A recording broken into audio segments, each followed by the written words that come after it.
Olá, graça e paz. Essa é a 51ª semana da nossa jornada de leitura bíblica.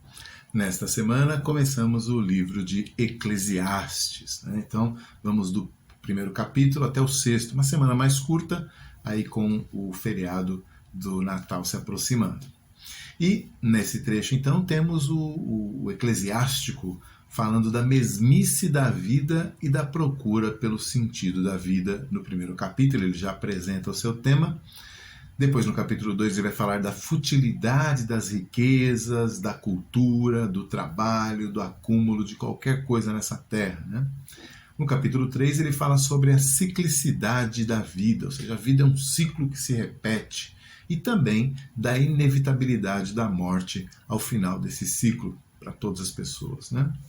No capítulo 4, ele vai falar da futilidade dos esforços humanos em geral e nos 5 até o 6 da futilidade das riquezas. Então ele presta mais atenção dentre os muitos esforços, os muitos empreendimentos humanos, ele gasta mais tempo falando de como as riquezas são fúteis, inúteis, né? Os meus destaques, né, no começo então de Eclesiastes é, em primeiro lugar, sobre a autoria, né? Há uma antiga tradição indicando Salomão como o autor de Eclesiastes, com base principalmente nas expressões que surgem logo no primeiro capítulo, né? Filho de Davi, rei de Jerusalém, logo no primeiro versículo, né? O rei de Israel, lá no versículo 12 do primeiro capítulo. Também no capítulo 2, quando ele fala das riquezas, né, que ele buscou as riquezas, buscou os prazeres. Tudo isso parece se encaixar muito bem com Salomão, fora o fato de que Salomão é descrito lá no primeiro livro dos Reis como um homem que se empenhou em entender as coisas, em buscar o conhecimento, em pesquisar a respeito da filosofia e tudo mais, né? Agora, o livro mesmo não diz quem foi que escreveu, então nós não temos como bater o martelo, como ter certeza disso, né? Alguns estudiosos vão apontar que a linguagem no hebraico parece mais recente, não parece ser tão antiga quanto Salomão, e sugerem então que talvez tenha sido um admirador de Salomão, alguém talvez da escola de Salomão, né, representada ali da sabedoria, escrevendo séculos mais tarde, mas fazendo essa homenagem ao antigo mestre, lá, originador da escola de sabedoria em Israel, né? Alguns apontam até que por causa do pessimismo no geral que o livro tem, né? O livro é meio pessimista, ele sempre falando da vida como alguma coisa que não vale a pena, apontam que poderia ser o livro poderia ter sido escrito já na época pós-exílio, ou seja, na pior época ali de Israel, né, do povo de Deus, encaixaria realmente muito bem.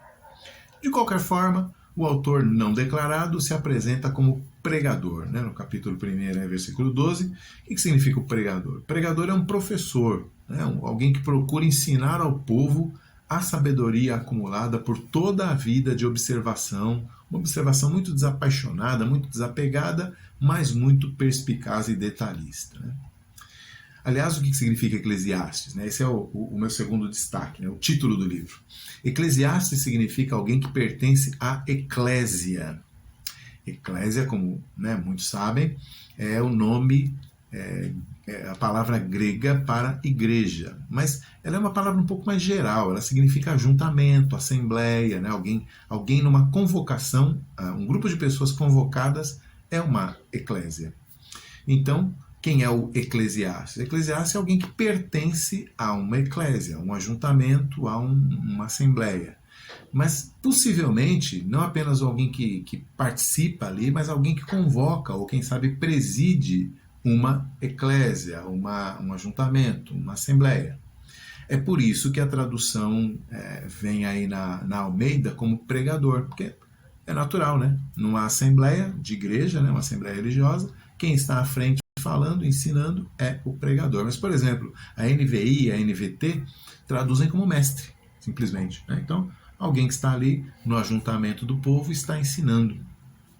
Esse é o mestre aí, o personagem que o nosso autor cria para ser o seu veículo, né? O veículo das suas ideias. Um outro destaque é o tema. O tema, a palavra-chave de Eclesiastes aparece mais de 30 vezes nesse livro. A palavra-chave é vaidade. Qualquer leitor de Eclesiastes vai chegar nessa conclusão sem precisar de muita ajuda, né? Ele começa falando da vaidade, né? Tudo é vaidade no capítulo 1, versículo 2, e no final, lá no 12:8, né? Quando a gente chegar na semana que vem lá, ele vai voltar a dizer tudo é vaidade. Esse é o refrão de ponta a ponta do livro, né? Agora é importante entendermos, meus irmãos, que vaidade não é usada aqui com o sentido de excessiva preocupação com a aparência, com a moda e tudo mais, né? Porque na nossa linguagem comum é bem provável que a gente tenha esse primeiro sentido, né?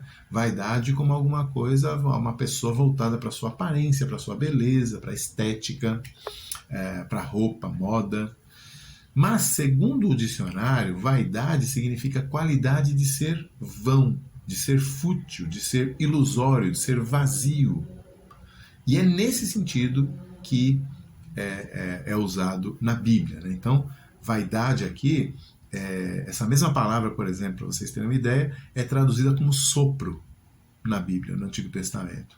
É traduzida como sombra. É traduzida como ídolo. Quando a Bíblia quer mostrar que o ídolo nada é, né? Então ela usa essa mesma palavra. Então, vaidade aqui não tem necessariamente a ver com a aparência, com estética. Tanto é que a NVI traduz esse trecho aí, tudo é vaidade, como que grande inutilidade. Bacana, né? A NVT traduz como nada faz sentido. É bem isso mesmo que o autor está clamando aí a plenos pulmões. É claro que a preocupação excessiva com a aparência se encaixará naquilo que o pregador considera inútil, mas seria desonesto da nossa parte usar Eclesiastes para condenar quem usa uma roupa bonita, ou quem tem cuidados estéticos, né, ou quem usa, né, no caso de uma mulher que, né, cortou o cabelo bonitinho lá, passou uma tintinha lá para ficar bonitinho, de tirar os brancos, né, o fiozinho branco.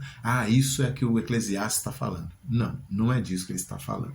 O pregador, né, o eclesiástico, coloca tudo que acontece debaixo do sol na categoria de vaidade. Tudo. Inclusive o trabalho, a ética e até mesmo a indignação por causa de injustiças da vida, né? Então, ele está preocupado com bastantes outras coisas. Um outro destaque aqui é fazer uma ponte com o Novo Testamento. Porque, à sua maneira, o pregador está antecipando a ordem que Jesus dará aos seus discípulos no Sermão do Monte. Lá em Mateus capítulo 6, Jesus diz assim: não fiquem inquietos com o que vocês vão comer, com o que vocês vão beber, com o que vocês vão vestir, com o corpo de vocês, mas busquem em primeiro lugar o reino de Deus. Ou então a exortação de João, lá na sua primeira carta, né, no capítulo 2, ele diz assim: não ameis o mundo nem as coisas que há no mundo, porque tudo o que há no mundo não procede do Pai e o mundo passa. Então, tanto Jesus dizendo que a gente não deve se preocupar com as coisas dessa vida, e sim com as coisas da outra vida, porque as coisas aqui são passageiras e que não são tão valiosas quanto as coisas do outro mundo, né?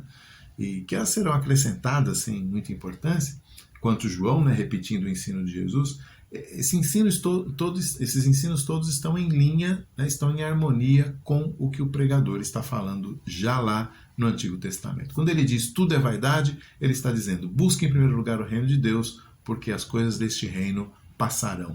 Né? Elas não são permanentes, elas não vão deixar grandes resultados. Para usar um português aí, claro, né?